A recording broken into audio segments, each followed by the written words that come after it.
Wala na namang sound. Wala palang sound ha. Ano nyo, walang sound? Ito, walang sound oh. Sa una, masaya. Pero sa uli, may kabit na. Ano, buhay ka pa? Malamang hindi na. Doon pa lang, patay ka na eh. Alam mo mukhang bakit mabagal siya mag-reply sa'yo? Kasi bumibilis na sa iba. Sakit? Kasi mukha kang puwet.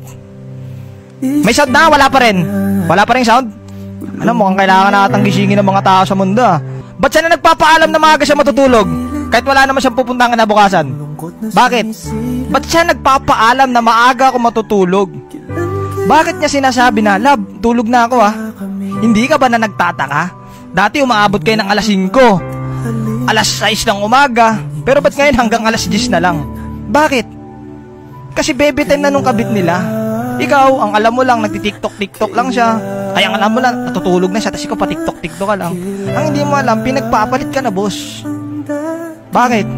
Mukha kasing busabos. Pag hindi ka na mahal, kulong mo na. Kulong ko na, sir, kulong ko na. Akin anak ko. Oo, kulong ko na. Tapos na, sir, tapos na. Litong-lito. May sound na ba? Sorry guys ha, napasobra yung mga ano ko eh. Hindi nyo kasi sinasabi. Kanina pa kayo walang sound ng walang sound. Di kaya akala ko wala talagang sound eh.